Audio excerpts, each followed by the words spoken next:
Hello students, today I am going to introduce Albert Bandura's theory of personality. The main objectives of this module are to describe the characteristic features of social learning theory of Bandura, to explain the concept of reciprocal determinism, to analyze the development of self system, to explain the principle of observational learning, to elucidate the sources of self-efficacy, and to describe Bandura's concept of vicarious learning. Now, let me take you through a brief biographical sketch of Albert Bandura. Albert Bandura was born on December 4th, 1925 in a small town of Mandare in northern Alberta, Canada. He received his bachelor's degree in psychology from the University of British Columbia in 1949. He went on to the University of Iowa, where he received his PhD in 1952. In 1953, he started teaching at Stanford University. Bandura was president of the American Psychological Association in 1973 and received the 𝗹𝗶 Award for Distinguished Scientific Contributions in 1980. Introduction to Social Learning Theory. Bandura initially named his approach the Social Learning Theory.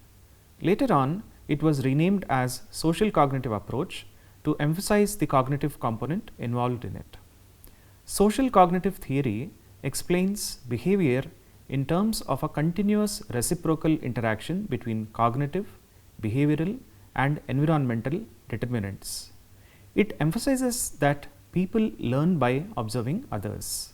People's interaction with the environment, behavior of others, and one's own cognition, etc., act as chief factors in influencing the development of personality of an individual. These three factors are not static or independent, rather they are all reciprocal. Now, let us observe the main tenets of social cognitive theory. People learn by observing others, a process known as vicarious learning. Although learning can modify behavior, people do not always apply what they have learned. Individuals' choice is based on perceived or actual consequences of the learned behavior. People are more likely to follow the behaviors modeled by someone with whom they can identify. The more perceived commonalities and or emotional attachments between the observer and the model, the more likely the observer will learn from the model. Also, the degree of self-efficacy that a learner possesses directly affects his or her ability to learn. Self-efficacy is a fundamental belief in one's ability to achieve a goal. If a person believes that he or she can learn new behaviors, that would make the person much more successful in doing so. So, Bandura's theory of social learning can be explained under the following three headings. 1. Reciprocal determinism. 2. Self system.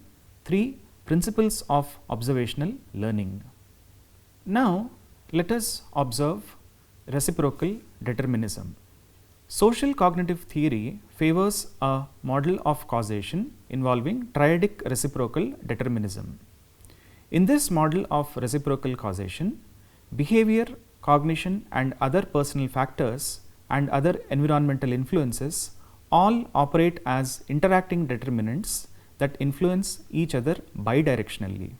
Reciprocal causation does not mean that the different sources of influence are of equal strength.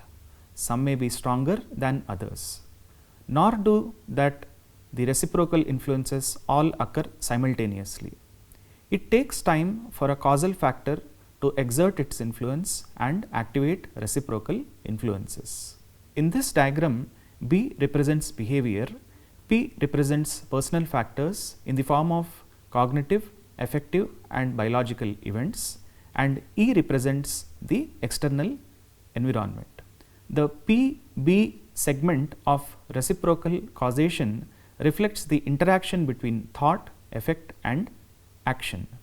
Expectations, beliefs, self-perceptions, goals and intentions give shape and direction to behavior.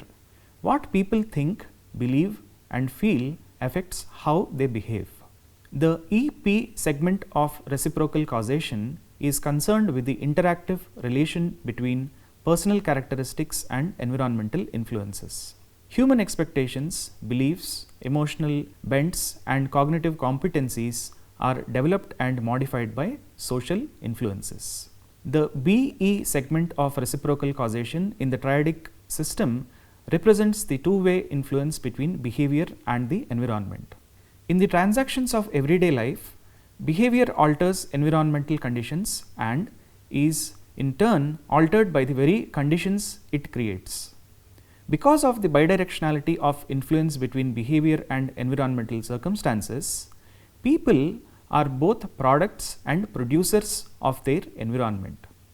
They affect the nature of their experience environment through selection and creation of situations.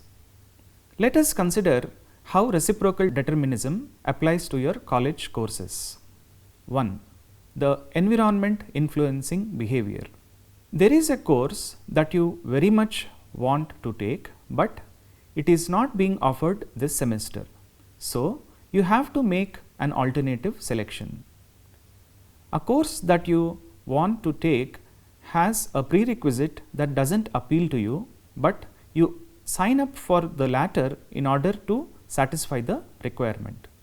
2. Behavior influencing the environment. Too few students sign up for a course, so the college cancels it rather than lose money. So, many students sign up for a course that the college decides to offer it more often. Students sign a petition objecting to what they think is an unnecessary prerequisite, and the college eliminates this requirement. 3. Personal factors influencing behavior. You are more likely to sign up for a course that you expect to be interesting or that you believe will be useful in your future profession, or you are less likely to sign up for a course that you don't think you will do well in. 4. Behavior influencing personal factors. You are taking a required course that you don't think you will do well in, so you study harder and get help from a friend.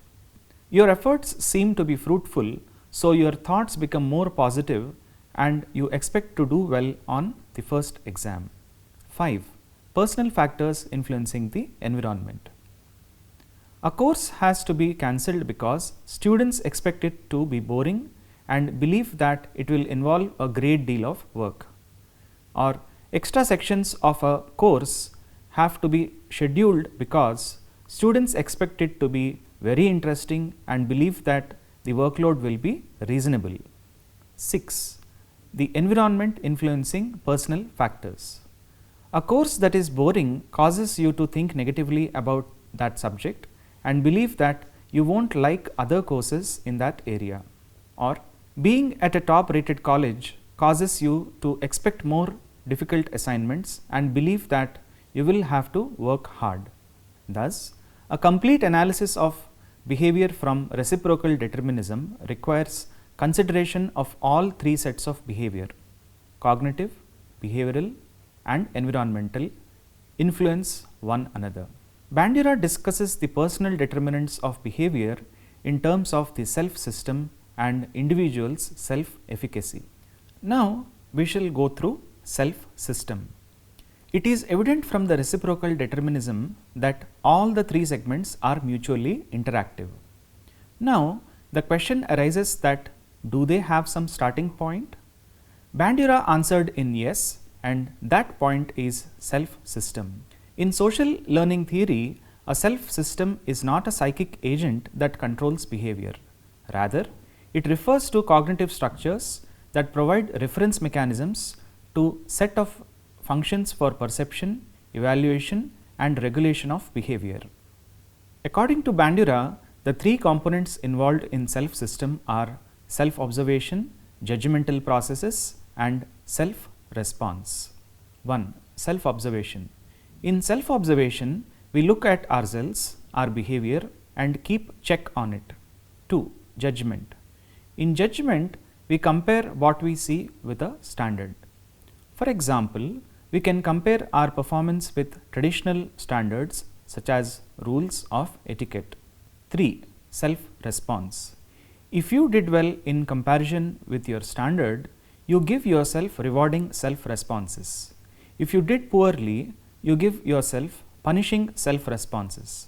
These self-responses can range from the obvious, giving yourself a treat to working late, to the more covert, that is feelings of pride or shame.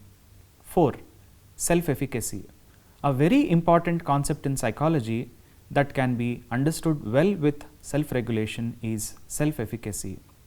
If over the years you find yourself meeting your standards and life loaded with self-praise and self-reward, you will have a strong sense of self-efficacy. If, on the other hand, you find yourself forever failing to meet your standards and punishing yourself, you will have a poor sense of self-efficacy. Self-efficacy plays an important role in the Bandura's theory of self-system. According to Bandura, self-efficacy is the belief in one's capabilities to organize and execute the courses of action required to manage prospective situations. In other words, self-efficacy is a person's belief in his or her ability to succeed in a particular situation. Bandura described these beliefs as determinants of how people think, behave and feel. Now, we shall examine the role of self-efficacy. Virtually, all people can identify goals they want to accomplish, things they would like to change and things they would like to achieve. However, most people also realize that putting these plans into action is not quite so simple. Bandura and others have found that an individual's self-efficacy plays a major role in how goals, tasks and challenges are approached. People with a strong sense of self-efficacy have the following characteristics. They view challenging problems as tasks to be mastered. They develop deeper interest in the activities in which they participate. They form a stronger sense of commitment to their interests and activities. They recover quickly from setbacks and disappointments. On the other hand, people with a weak sense of self-efficacy show the following characteristics. They avoid challenging tasks. They believe that difficult tasks and situations are beyond their capabilities. They focus on personal failings and negative outcomes. They quickly lose confidence in personal abilities. Now, let us have a look at the sources of self-efficacy. How does the self-efficacy develop? These beliefs begin to form in early childhood as children deal with a wide variety of experiences, tasks and situations. However, the growth of self-efficacy does not end during youth, but continues to evolve throughout life as people acquire new skills, experiences and understanding. According to Bandura, there are 4 major sources of self-efficacy.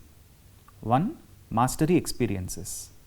The most effective way of developing a strong sense of efficacy is through mastery experiences. Performing a task successfully strengthens our sense of self-efficacy. However, failing to adequately deal with a task or challenge can undermine and weaken self-efficacy.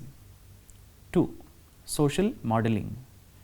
Witnessing other people successfully completing a task is another important source of self-efficacy.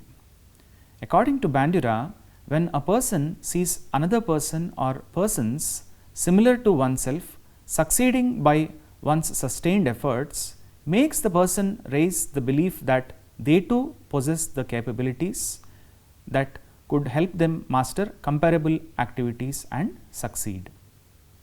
3. Social persuasion.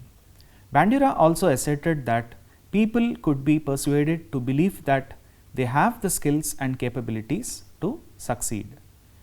Consider a time when someone said something positive and encouraging that helped you achieve a goal. Getting verbal encouragement from others helps people overcome self-doubt and instead focus on giving their best effort to the task at hand. 4. Psychological responses. Our own responses and emotional reactions to situations also play an important role in self-efficacy. Moods, emotional states, physical reactions, and stress levels can all impact how a person feels about their personal abilities in a particular situation.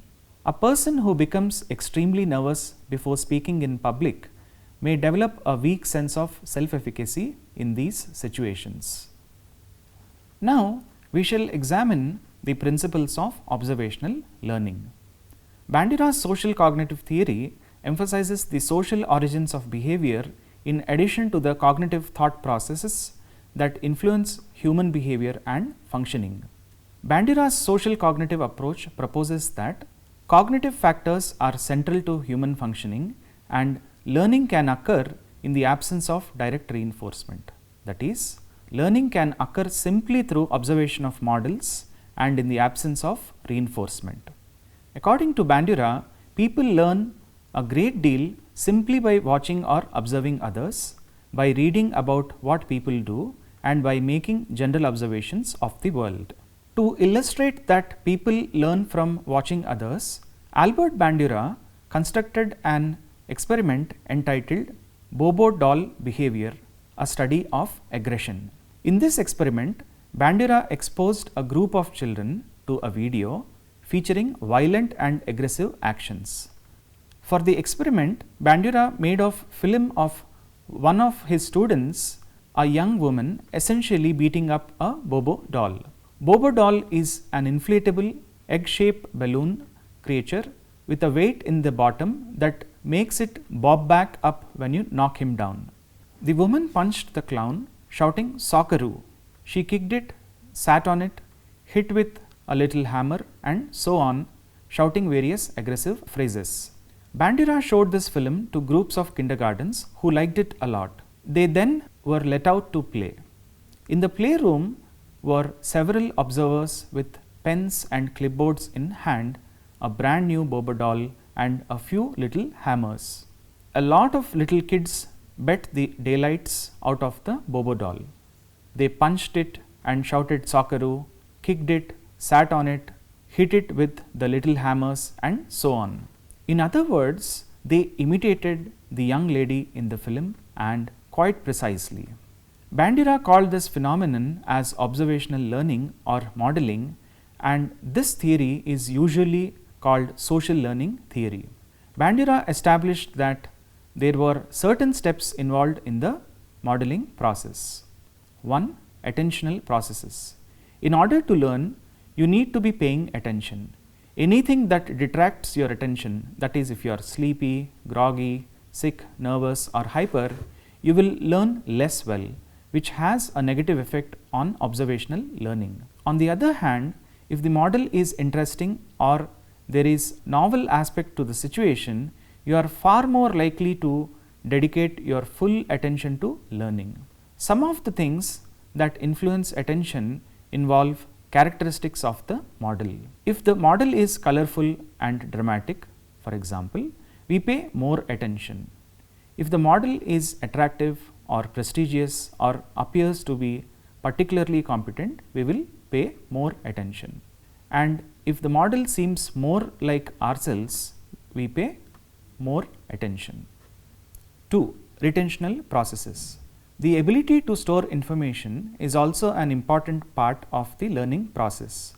Retention can be affected by a number of factors, but the ability to pull up information later and act on it is vital to observational learning.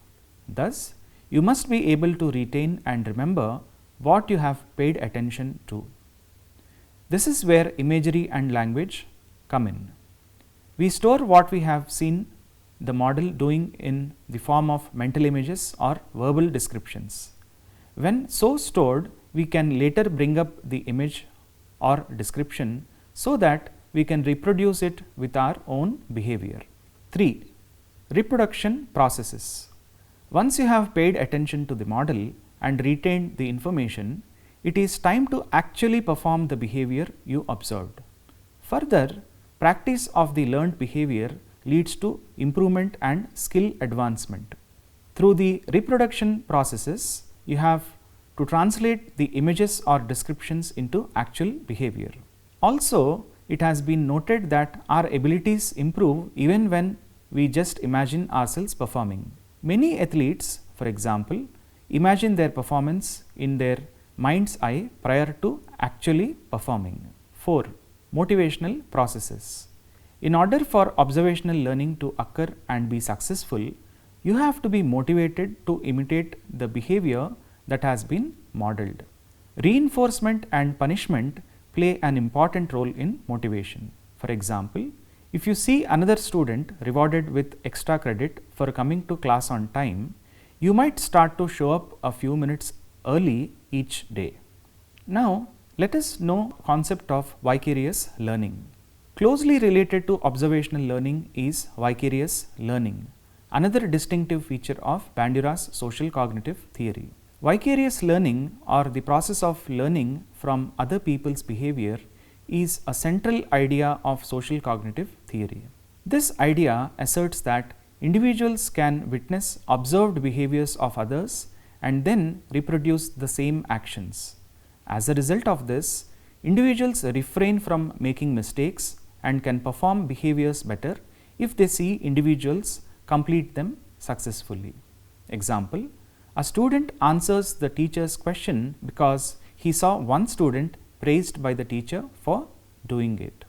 So, to sum up then, in today's lesson, we have understood about the concept of reciprocal determinism, the self system, concept of self-efficacy, role of self-efficacy, sources of self-efficacy, principles of observational learning or modeling, steps involved in the modeling process, the 𝗹𝗶 experiment, and the concept of vicarious learning in great detail.